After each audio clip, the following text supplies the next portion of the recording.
Well, it is said to be the backbone of many economies around the world. And it's about food. If we get it right with supply, it has an implication on inflation, even the development of that economy. But what are we doing as a country to ensure that there's food security? What are the programs, initiatives by this administration in trying to ensure that there's an abundance of food? Well, on PM Express Business Edition, we assess this government's plan to improve security and also ensure there's abundance of food. What about some of their programs like Nkoko Nkete and others that they are doing? Well, we're coming to you live from Washington, D.C., where the annual IMF World Bank meeting has ended. But we're indeed privileged to have an opportunity to engage a member of parliament for Ayawaso West Wuogon. You have it right. And he's also the Deputy Minister of Agric, John Seto Dumelo. John, I appreciate your time so much, and it's good to have an opportunity to have chat with you here at this annual meetings. But before we get into proper analysis of food supply programs, I mean, I just want to get from you, from the Member of Parliamentship thing to the appointment. Let me first ask you, I knew you work hard, but what did you make of your election as Member of Parliament? And may I confess and declare myself as he is my MP. But as to whether you voted for me or not, that's a different Oh, come on, John. We go a long way back. Come on. Don't bring this thing up here. But tell me, what did you make of this election? Well, thank you. For me, it was surprising. When I say surprising, in the sense that the margin was surprising. We knew in 2020 that we won. Now, maybe certain things went on. But in 2024, we knew that we would win in Ayawaso West Wuogon. But we were always imagining a gap of 2,000 or 3,000 because we had a deficit of about 1,009 in 2020. And so we knew we would win by 2,000, 3,000. So when the numbers started coming in and the gap started from 2,000 to 4,000 to 6,000 to 10,000 to finally 13,000, I mean, I was in shock. It was good shock. But then I realized that people indeed wanted change in Ayawaso West Wuogon. And I think indeed we all worked hard. Myself, the constituency executives, the Legon students, all the wards in Ayawaso West Wuogon, Airport, Mimpasem, Jolu, Westland, Dabeling, Petesano, and so on and so forth. I think people want to change. And I think it's a huge task on me to be able to deliver and to represent them well in Parliament. I mean, I asked this question again because of the fact that the Ayawaso West Wuogon has been a stronghold of the MPP. Even in Rawlins' time, you know, the George Isaac Amoke's, Rebecca, and all the rest, and all those things. And we know what happens on campus, being there yourself. You said you knew, but did it ever dawn on you that this is a hedgerow that we will climb? I mean, yes. You know, I like taking risks. I like taking challenges. I remember in 2020 when we lost the election, or when I lost the election, you know, there were calls for me to go and contest in other places here.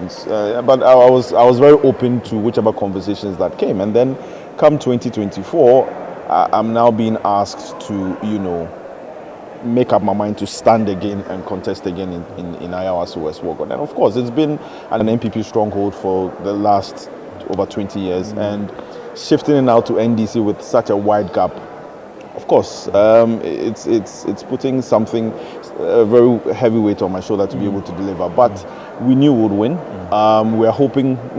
We know we are going to keep it NDC for so many terms to come. And Ayawaso West is a very complicated constituency. Some will say it's the most elitist, some will say it's the richest, some will say but they are the shashies. Yes. I mean, you have some few community slums here and there, and I think that it gives it a beautiful cocktail of what democracy is and what representing the people are. And I'm happy to be their Member of Parliament. Do you think that you are under pressure to deliver, holding the John Dumelo factor constant, and the popularity and the fame, and do you think that, listen, I have a Herculean task to deliver? Well, it's you can look at the glass half full or half empty. The issue is the problem is, or the issue is addressing the concerns of the people, and so every member of parliament has certain concerns he or she has to deal with. And in Ayawaso West, day in day out, I'm learning or I'm receiving the concerns of the people. And so yes, it could be a bit Herculean, but all in all, when we all sit down and assess my performance over the 4 years, of course I wouldn't get 100%, but of course I would get closer to that. But it's about listening to the people, getting to the people all the time, attending to their needs. It would interest you to know that some will say Ayawaso West is the most developed, but we don't have a senior high school in Ayawaso West. There are certain basic amenities that we don't have, and these are things that over the next 4 years I'll be able to champion. So yes, it is a huge Herculean task, but I'm ready, and I'm already and I was coming to you to ask you about, do people in Ayawaso West, do they have needs? East Legon people, do they? I'm just asking. I've lived in East Legon for quite a long time. Do they really have needs when it comes to a member of parliament delivering those basic needs to them? They have. I quite remember in the beginning, around February, March, an example is the Okonglo traffic light wasn't working. It has been a big problem. It's been a big problem. And every day when I wake up, I get calls from all sorts of people, all manner of people saying, Charlie, the traffic light no they work. Do something about it. And I think I work hard to be able to make it work. And so they do have needs, but some of the needs are, it's about making it convenient to stay in Ayawaso. So traffic light is not working, street lights are not working, there's some form of insecurity here, here and there, and some gutters are choked. So it's a cocktail of needs that the people have, and I'm here to represent them and represent them well in Parliament. You think that your focus will be the provision of these basic amenities, or getting certain infrastructure development directed to that area? Or some will say that these are one of those seats where you will not have, forgive me, you won't have somebody knocking on your door that my kid's leg is broken and therefore give money. It's a more of a safe, or George, listen, don't go there because it happens. George, don't go there because it happens. Let me tell you a funny story about how I was there and I got a call from a young man and he said, they've arrested him. And I said, why have they arrested you? He said, because they said he's impregnated somebody and the parents have taken him to the police station. And I said, is it that they said or you actually have? Then he said, Honorable boy, but I said, did you do it? He says, yes. Then I said, okay. When you were doing it, did you call me to tell me that, I'm here with a lady and so on. Now that pregnancy has come, you want me to come and bill you. And so there are so many stories. But of course, I do get knocks on my door every day about hospital bills, school fees, rent, job, accommodation, and so on and so forth. So it's quite a daunting task. And then, of course, you have a lot of kiosk communities in Ayawaso West, which you might not really see, but when you go behind the nice mansions and so on and so forth, you see all these kiosks there, and they are also like a large community that I have to attend to their needs. Of course, they have sanitation issues, they have water issues, they have electricity issues, and so on and so forth. So it's a complex constituency. I mean, for someone who lives in a mansion and he's going to work, all he wants is the traffic light to work or his street light to work. For somebody living in a kiosk, all he wants is that he wants a public toilet to be built, he wants running water, and he just wants access to, get to his workplace well and come back home safely. And so, these are some of the challenges that we face in Ayawaso. It is not because this time you were an MP, but there's been the whole argument always about whether the time has come for us to move away from this, and it's not because you're an MP. Yeah. An MP's job is about passing of the laws and lobbying the laws to get it right. Let's leave the local development to the MCs, the assemblymen, and there's a push for that. What are your arguments on? Because some are saying that the MPs also love because it helps in them letting win elections. So when you bring this thing up, well, they don't want to talk about it. So if they don't want to talk about it, I also don't want to talk about it. But sometimes it's about when you're on the campaign platform and you listen to the needs of the people, and all somebody wants is, I just want my road to be fixed. I want my gutter to be fixed. I want my street light to be fixed. That is what he wants. And so if you're campaigning and you tell that person, and this is me being realistic, and you tell them that, oh, my job is to go to parliament just to make laws, and so this one is for somebody else, then really and truly speaking, the person will be like, okay, so then why am I really going to vote for you, even if overall the laws will benefit the constituents and so on and so forth. So it's a dicey issue. Like recently, secondary school students were going to school the first years. Almost every MP provided chobox, mattresses, some stipends. I did the same because that is what the parents want you to do as member of parliament, and it's about addressing their basic needs. And so it's not just us going to parliament to make laws, it's about us thinking outside the box to make sure that our constituents are okay. An example also is Ayawaso West, if I stand to be corrected, is the only constituency that has over 9 tertiary institutions. Legon, Gimpa. Oh, okay, Legon Presec. Yes, Legon, Gimpa, Radford, Knatsford, UPSA, the hostel part, UPSA, Atraco, Institute of Languages, Dominion University, the Civilian School in what do you call it, 37. And so you have a huge base of students or youthful population. And so when I'm organizing free buses for them to be able to go back home, that is what they want. When I'm organizing free buses for them to come back from school, that is what they want. When I'm organizing events for them, that is all that they want, to be able to feel safe in Ayawaso. And so sometimes it's about us just thinking outside the box to make sure that our constituents are okay. This is PM Express Business Edition, engaging the Member of Parliament for Ayawaso West. We're going to know also the Deputy Minister of Food and Agric as he assess government food or security or more of policies when it comes to the agric sector, and what are they doing to ensure that there is food security and abundance of food in Ghana. Engaging the Deputy Minister of Agric from Washington, D.C., where the annual IMF World Bank meeting took place. We've delved deep about him, his MPship and all the rest. But we'll take a break and we'll be right back. Welcome back to PM Express Business Edition as we assess government's policies towards the agric sector and what are they doing to ensure that there is food security. Engaging the Deputy Minister of Agric, John Seto Dumelo, here in Washington, D.C., where the annual IMF World Bank meetings took place. John, let's come to your appointment. And I thought that we've done everything about you, but we can't forget about this. Right. When the president said that, I want you to be the Deputy Minister of Agric, to champion a very huge portfolio. The challenges, the problems, then the workload, combining that with your MPship. How did you take that appointment from the president?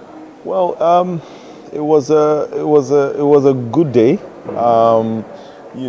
Prior to the 2024 election, we'd had several engagements about agriculture, and of course, if you look at our manifesto, it's almost centered everything around agric. And for me, being in the agric space and him realizing that, of course, I do inspire some level of youth to get into agric. I think it was important for me for him to be able to put me in the agric field. And so as a matter of fact, even though we had spoken prior to 2024, after we won power, we didn't speak again about that. So you knew it was coming? Well, anything can change. I mean, you knew it can. When people were also, everybody was targeting this position. No. I mean, look, your name can be written, but before it gets to you, it can be changed. So, I was a bit anxious, and I remember it was in the afternoon when the list came and my name was on it, and I had very mixed feelings. I was extremely happy, and so to some extent, yes. I knew that I'll probably be going to an area in agric, which is, of course, is a huge portfolio. In the previous administration, they had about 2 or 3 different deputies, but in this one, we just have one deputy, which is myself, and my boss is Honorable Eric Opoku, who is, a mastermind when it comes to agriculture, and so being appointed to deputize him, of course, it was a huge thing for me, and I think so far. I've been learning good things under his feet. How has it been for you? 7 months, 8 months? Tough. It's been tough because you're dealing with farmers across the country. You're dealing with food issues. You're dealing with everything that the farmer needs, and of course, the number of farmers in Ghana, of course, is huge. Over 50% of the population, I dare say, and so you're dealing with everybody across the country. You're dealing with everybody's issues. Recently, we are dealing with the glut and so on and so forth, and so combining that with some travels, because sometimes you have to do, other countries invite you to come and share experience. You need to go out to, invite investors to come. And so it's a tight schedule, but I think so far so good. I'm working on it well. Before I came to Washington, I was somewhere in the Volta region, and then in the night I flew here. As soon as I land in Ghana, I'm going straight to Tamale to meet some farmers and so on and so forth. So it's a tight schedule, but we are managing it small. Since you've mentioned Washington, I knew that the World Bank, I don't know what role Ghana played in the agribusiness initiative or this World Bank initiative for the agric sector. Right. Tell me, what is Ghana's role in this, or what support are we getting from the World Bank in terms of supporting the sector? We've been working closely with World Bank over the last couple of decades, and the World Bank has agreed to invest about $9 billion worth of investments globally. Of course, what does Ghana share? I don't want to go to the figures before, okay. But Ghana is going to get a share of that. Ghana's going to and that'll be this year or next year? Well, hopefully next year, of okay. course, because now we are in October, so hopefully. I can't wait for that money to drop. Well, the $9 billion is globally. Okay. That is what the World Bank is trying to commit to the agricultural sector. But it's also important to know that, of course, World Bank has been working in Ghana over the last couple of decades. What they want to achieve is to create jobs, for us to be food secure, and then to lift a lot of people out of poverty. And I think for us, that is very important, because by 2050, there will be about 10 billion people that we need to feed. The whole world has to feed. And so if you project that, you realize that we need to do something about agriculture, and we need to do it now. Let's come to some of your initiatives before I even drive to the food security argument. Right. One thing that collects me is in Kukonkitinkiti, there's the youth in Agric and all. Yes. What is the status of all these initiatives that you announced in your manifesto that you thought that could be the game changer for the agri sector? What is happening? Right. The program's actually taking off as we speak right now. Right.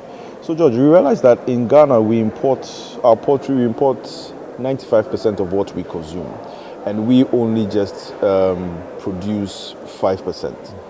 And so what we decided to do was to launch the Nkukon Nkiti program. Now, what that aims to do is that every constituency is going to get 10,000 beds. Now, if you break it down into households, that means 200 households in every constituency will get 50 beds for you to rear in your backyard. Now, one, it's going to create a lot of employment. Two, it's going to create a lot of interest in the poultry sector. And three, hopefully it will reduce our importation of poultry products over the next couple of years. And so if you watch our balance sheet and you realize that, look, we import so much, the chunk of our imports is poultry. Addressing it like this will be good. Some also will say, oh, why don't we just impose tariffs on our poultry products and so on and so forth. Yeah. I think that would not be a good step. What we need to do is to let the systems fight against each other, which is, okay, fine, there's so much poultry products right now locally made, people are buying it, and so importation is reducing. And that is what we aim to achieve. And hopefully by middle of November, the first set of poultry products will be distributed across the constituencies nationwide, including feed. Now, these birds are vaccinated. And so once we give it to you, all you need is to give the feed that we are also giving to you. And then once they are ready within about 8 weeks, 9 weeks, you can either sell it or you have certain companies who will come and buy it from you and then they will process it and package it and, of course, sell it off the market. And then with the money that you've made, you can also either decide to continue, buy more day-old chicks and then more feed. And then, by and large, I think that a lot of people will be much interested in this program. And trust me, a lot of people have been messaging me about it. A lot of people have their chicken coops ready for this great initiative. How are you going to finance? And forgive me if I haven't done enough work on all of these initiatives as well. But in terms of financing that initiative, how is it going to be done in terms of, is it a donor partner or government support? And also ensuring that these birds go to the right people. You know, this government is very particular about initiatives, and we are particular also about slogans. We are also particular about making sure that it won't be sloganeering. Yes, it won't be sloganeering.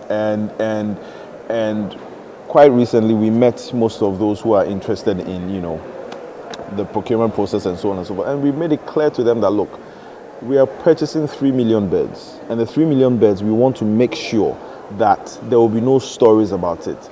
Now, the distribution is so decentralized that if it's 10,000 that is coming to Ayawaso West, or it's 10,000 that is going to Awin, or if it's 10,000 birds that is going to K2 North or K2 South constituency, the birds are getting there, and the birds are getting down to the 200 households as soon as it's delivered.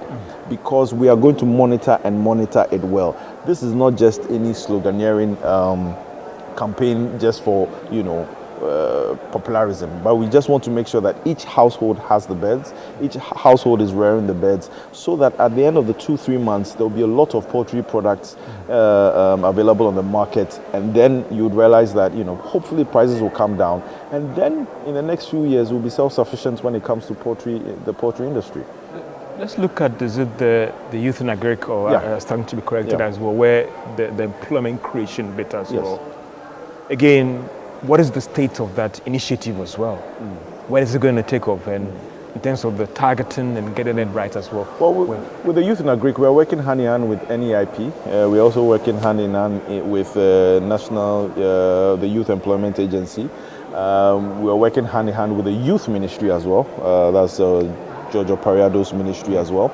And they've also launched certain products or certain programs that are dealing with youth in agriculture. And so hopefully when all these things come on board, you'd realize that hopefully by the beginning of next year, because we are laying the foundation this year, hopefully by the beginning of next year, a lot of jobs will be created in the agricultural industry as well as agribusiness industry, because not everybody can be a farmer. And so you would also have people bringing their business plans to add value to what the farmers produce. And so I think it's a good time to be in agribusiness. It's a good time to be a farmer. It's a good time to add value to whatever it is that we, the farmers, produce. And also, it's in line with our Feed Ghana program, which is producing to feed ourselves, producing to feed the industry, and then also exporting the rest. You mentioned the Feed Ghana initiative as well. And has that one also taken off as well? Because there are concerns about funding for all these great initiatives that government has put on their books, and whether the necessary funds and the locations will be done for it to take off. Right. It's taken off. In the last 4 months, I've visited a lot of secondary schools across, and my argument has always been that, look, if we allow or if we encourage secondary schools to partake in the Feed Ghana project, which is the institutional farming. Imagine we have 1,000 senior high schools partaking in this program, and each one cultivates just 10 acres of maize. In a year, you'd have 10,000 acres of maize just done by secondary schools. Now let's put secondary schools aside. What about the churches? The Saviour Church, the Pentecost Church, the Catholic Church, the Anglican Church, you know, the charismatic churches. Imagine if 20 big churches say we are going to do 100 acres each. I mean, that's a lot of acres over the next couple of years. I mean, or over the next year. And so we're encouraging schools, churches, even households to partake in this Feed Ghana project, so that we'll be able to be self-sufficient.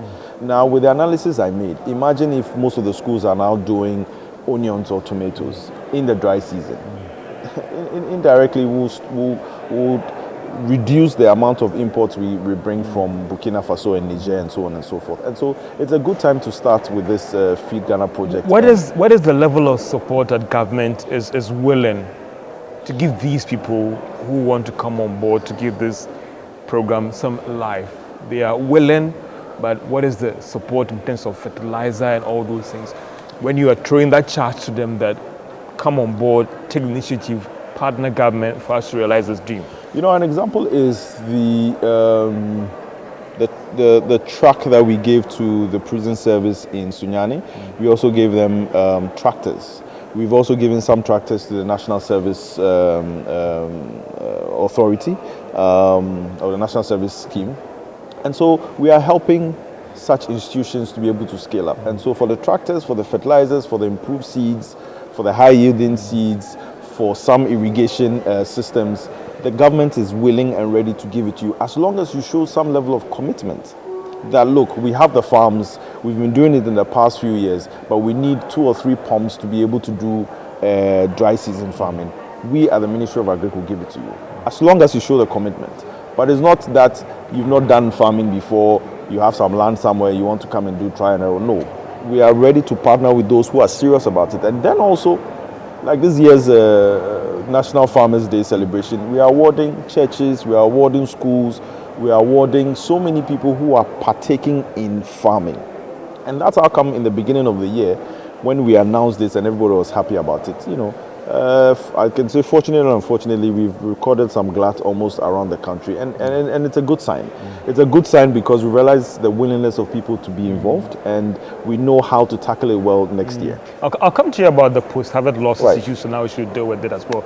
But still on this initiative as well, one would say that what is being done to ensure that, or getting the right people in terms of the selection process has always been a big challenge. You mean for the Farmers Day? No, in terms of all these initiatives that you've rolled out. Right. The previous administration, there were accusations about going to party people and all the rest. How are you going to ensure that, John, that it goes to the right people that are into farming, commitment, and not somebody who can come and say, oh, I'm your constituency member, I hold a card of this. The selection process, how do we get it right with all these initiatives to ensure that it goes to the right people out there to get the results that you're looking forward to? You know, with the Nkukon Kitinkiti project, I was having a discussion with somebody and I said, look, to select, I'm giving an example, let's say in Ayawaso, to select 200 households, to give them 50 beds each and feed, it could be oversubscribed, it could be undersubscribed. But for me, what I'm looking for is those who have knowledge in it. Now, we can even do it area by area. So if we come to Mimpasem, we can just gather 20 households together and say, okay, the 20 times 50, this is 1,000 beds. These 20 households, this is 1,000 beds. Let somebody who has knowledge in it partake in it or take control of it, because we don't want those beds to die. We want a success rate. We want like over 100 success rates. And so this is not really about party people, is not about, okay, we are giving it to our faith. If you're a party person and you know how to do it, we'll give you the beds. If you don't know how to do it, we'll probably teach you about it so that you'll be able to learn. Because the truth is, we want a lot of people to be interested in poultry. And so there will be some level of education when it comes to the distribution. But of course, we as a party, we as NDC, we would obviously, you know, and of course we have a lot of party faithfuls, but all in all, we just want to make sure that we get it to the right people, and then the right people will be able to handle it. You think that the process will be rigorous, and there is nothing wrong with going to, but the argument is that the person who can deliver the results, that's it. Wherever that person might be, creed, race, party, and all those things. That's it. Is it going to be open for everyone? It's going to be open for everyone, because you see, when we finish the first round, and we gave you your 50 beds, there will always be monitoring and evaluation. Now, if we come back after 7-8 weeks and we realize that out of the 50 beds, 45 are dead, you don't expect us that will consider you when we are doing a second round of Nkukon Kitinkiti project, because you failed. And so this is not, we want the thing to succeed, and we will make sure it succeeds. So it is not, it's about those who are interested, those who are committed, and trust me, a lot of people are committed. Even in Iowa, a lot of, whether party or not, a lot of people are committed, and it is going to go to Ghanaians. You know what I mean? And so, but of course, there will be some consideration for some party faithfuls. That is right. I mean, but let's look at food security, one of our major things we want to discuss today. What is government's plan to deal with that? I mean, there are already concerns about whether indeed there is supply now, but going into next year, that squeeze again will come up. What is at the ministry level, at the government level, what is the strategy to ensure that food sufficiency and food security issues are addressed? No, government is really committed to what you said, and of course it comes back to the Feed Ghana project. It comes back to us being able to produce enough for ourselves, for the industry, and for us to export the rest. But it's also important to know that government is investing heavily into irrigation. Most of us, or most farmers, use rain-fed. Their farmers are farming is rain-fed. And so by investing heavily into irrigation, we realize that we'll have all year round farming. And that is what will address the food insecurity issue. Because we don't want a case where July, August, September, October, November, there's glut. December, January, February, March, April, May, then, inflation goes up because we are not producing enough. And so that's how come we are investing heavily into irrigation, so that there will be some form of stability when it comes to pricing, there will be some form of stability when it comes to distribution of food, and there will be some form of stability when it comes to job creation. And these things, what is the strategy in terms of the rollout plan to ensure that it is sustained? So we are doing irrigation. Yes. What about the bit about the post-harvest losses issues as well? Right. What is the plan to deal with all those issues? You know, when you look at the whole value chain, you have the farming aspect, you have the storage aspect, you have the transportation aspect, you have the marketing aspect. And then you also have the most important one, which is dealing with post-harvest losses. Now, we lose over 30 or 35% to post-harvest losses of whatever it is we produce. So it will be very, very unethical or very, very, inconsiderate for us to say, oh, we want to produce a lot, but then we are losing 40% to post-harvest losses. That's how come we are trying to, we are establishing micro-processing facilities across the country so that we'll be able to deal with these post-harvest losses. Quite recently, my boss, the minister, was in Asante Akim North, where, tomato is in abundance, and he's cut the sword for a tomato processing factory. I was in Anglonga constituency and Keta constituency, Ketu North and Ketu South, a couple of days ago, and onions are there that we can't find buyers, or the farmers can't buy. And so if we set up an onion processing factory there or a tomato processing factory to deal with such issues. And so we are trying to attack, or we are trying to focus on each value chain and address it. And post-harvest losses is something which we are trying to deal with. Secondly, we've also financially equipped the buffer stock to be able to purchase some of these grains across the country from these farmers for storage, so that we'll be able to release it into the system when the glut is over. And so these are some of the interventions that we are bringing on board. The bit about the farmers and the production thing. Right. How is government working to deal with this problem? There's a concern from some of these farmers about getting a better price for their produce. Right. Maybe, I've not forgotten, you're also into farming Yes. also. But that has been the argument. Yes. Where, for instance, in the grain sector, Yes. we've had people coming from outside, Yes. buying from them, and sometimes it has an impact on our supply and food security as well. Yes. What is the plan for government to deal with this challenge where the farmers feel that they are not getting a better price for their produce, the grains area and all the rest that? Now we have people coming from outside, not to mention into it, and they are buying these grains like nobody's business. Yes. And it has impact on our food security. Yes. When it comes to the pricing, it's a very delicate issue. But this year, fortunately, unfortunately, a lot of farmers went into grains, which is maize, rice, and so on and so forth. So, of course, when you look at it economically, because there's a glut, the prices will drop. Because the demand is not that there. But it's something that we are dealing with. And it's also something that we've taxed the buffer stock to be able to give them a good price for the grains. And so that's currently what the buffer stock is doing. And then we're also encouraging the market women, the market queens who go there to buy it, to also give the farmers a very good price. But all in all, the buffer stock company is the one who would give them a very good price. And hopefully by end of this month or next month, most of them will be having good price. Because I get a lot of calls from all over Ghana that we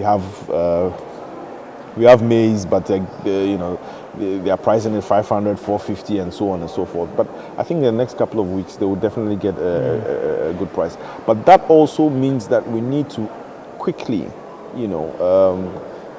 construct our storage systems and storage facilities well, so that even if the farmer is not able to sell it at this point, they can store it in big warehouses, so that when the prices start increasing, they'll be able to release it onto the market. Since you're talking about prices as well, I don't know the plan between your ministry and even the transport ministry as well. Right. Sometimes carting some of these goods, products from the farm gate to the market, it's a hedger. Yes. Move outside of Accra, Yes. and what a chibo of yam is costing, and it fits into the inflation argument. Yes.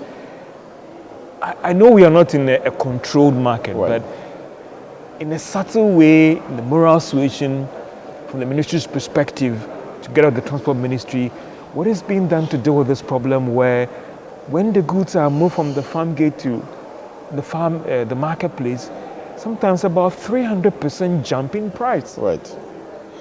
Well, that's how come we launched, or the president has been talking a lot about the big push and how we are investing a lot into the road infrastructure. Let me give you a typical example. I was in Tumu a couple of months ago, and I mean, from Tumu to Drapa or Tumu to Wa, the road is pretty bad. And if you look at the big push, I mean, those are one of the roads that has been captured in it for it to be done. And so if once that road is done, of course, it would impact heavily, positively on our agricultural sector. But it's very interesting to know that once the big push commences, I think some of these issues you're addressing will be able to will be addressed. As we speak, for me, when I'm going to the north, I use the Eastern Corridor Road, and I think from Accra to Tamale using the Eastern Corridor Road, I mean, it's good. It's fairly good. And also an example also is the bridge, the Dambai Bridge, because what I realized is I'm just giving an example that when you are using that road and you get to Dambai, you have to wait for the ferry. Sometimes the ferry is broken down and so forth. So once we are able to construct that bridge, there will be free flow at any time of the day. And this is an example of how the big push is positively affecting, the agricultural side, and also using the transportation side to positively affect our food distribution across. I know we don't want to get into a controlled market. Yes. But I remember in the past there have been an instance where certain people try to engage market queens and all those things, and try to compete with the market and all the rest. I'm looking at the moral suasion argument as well, that can something be done by this government also in engaging some of these market queens, that price can go by 50%, 100%, but to even see about a 400% jump in the price of that commodity, do you think we should get into that space of that moral suasion and engagement to some of these market queens to ensure that at least, because it feeds into the food security argument, right, it feeds into the inflation argument, and it feeds into the standard of living argument? It would be quite impossible, or it would be a Herculean task to fight with the market queens. They can make you and not make you. Look at the Kwame Nkrumah stuff happen on the market. Yeah, they can make that's just by the way. That's just by the way. They cannot make you. They can make you and not make you, and they are quite powerful. But when the Feed Ghana project fully is implemented, it's implemented fully. The schools are producing, the churches are producing.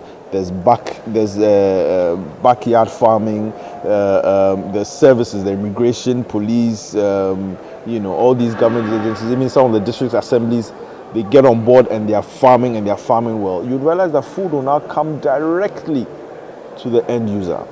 And so the market queens will be able to realize that if they don't also plug in, they'll be out of business. And so, like I said, we are not here to fight any market queens or so on and so forth.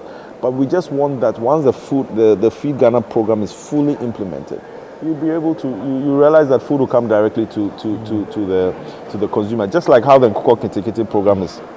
We're not here to fight with importers. But if every 200 households has 50 beds each, and at the end of 2 months you have 10,000 beds each, you realize that instead of you going to Medina Market to go and buy your live chicken, you just walk to the next door neighbor. Even you have your live chicken to be able to buy. And so we are not here to fight with importers or exporters or market queens. We are just here to make sure that there's food, and there's food in abundance for everyone. This is the PM Express Business Edition coming to you live from Washington, D.C., USA, where the annual IMF meetings and World Bank took place, and engaging the Deputy Minister of Agric, John Dumelo, as we look at government's policy for the Agric sector and also in terms of food security.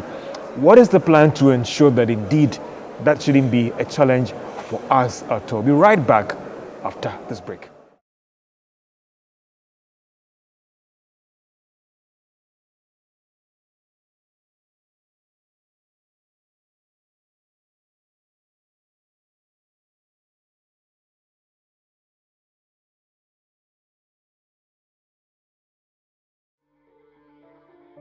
Welcome back to PM Express Business Edition, coming to you live from Washington, D.C. as we assess government's agric policy and also what they are doing to enhance food security in the country. Engaging the Deputy Minister of Agric, John Dumelo, and also the Member of Parliament for Wiafe West, Wagon, my constituency as well. I'm being biased. John, again, in terms of the policy as well, Right. You've been out on the market, you've Yes. been out on the grounds. Right. Has it changed your perspective about what we should be doing when it comes to the policy perspective to improve the fortunes of the sector? Well, of course. I mean, my perspective has changed. Like I said, if you take the whole value chain, it's about you can't just leave one sector out. You have to align all the sectors, from kind of seeds to the fertilizer to the kind of tractors we use to the kind of soil testing to transportation to storage to marketing. And so my perspective has changed. But like I said, once the government is aligned with the true vision of the farmer, I mean, everything will move forward in the right direction.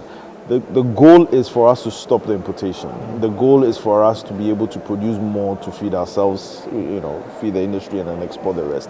And so I think once, everything takes off smoothly, there'll be abundance of food. What is the engagement to the Trade Ministry and the other government agencies as well? Whilst you try to encourage the farmers to produce more, Yes. there's a bit about the import thing that you have to deal with as well. Yes. You operate in the global economy, the WTO rules. Yes. What is the plan to ensure that whilst you are encouraging the local farmers to do more, their work doesn't go down the drain with the cheap imports that are coming in? That is also a big challenge for them. Well, that's true. That's how come we have to look also at the cost of production. And so once we sit down with the farmer and we say, look, what is your cost of production for producing 150 kg of maize? And then they say it's X. Okay, so fine. The imported one is also, X minus 1. And so how can we make yours cheaper? And so once we're able to sit down with the farmer or the commercial farmer or the smallholder farmer to make sure that the imported one is expensive, then we are good to go. And those are some of the things that we are doing by distributing fertilizer at a subsidized price, by giving them high yielding seeds, and then also by implementing the farm service centers in all the districts across the country, where is a one-stop shop where you would find the tractors, fertilizer, technical advice, and so on and so forth. And I think once the farm service centers are fully implemented, I mean, the farmer will be in good business. Oh no, but there was a recent data from the Ghana Statistical Service about food security issues as well. I don't know whether this has come to your end, and what do you make of the number of people who are not getting access to good food? About 13 million, the food security issue, and it appears whilst you're producing, there are still people out there who are struggling to get access to food. Right. I mean, I've read that report, and I mean, that was last year. But of course, there will be a spillover this year. And currently, as we speak in September, I mean, our food inflation is quite low. It's hovering about around 11%, and we hope to keep it that way.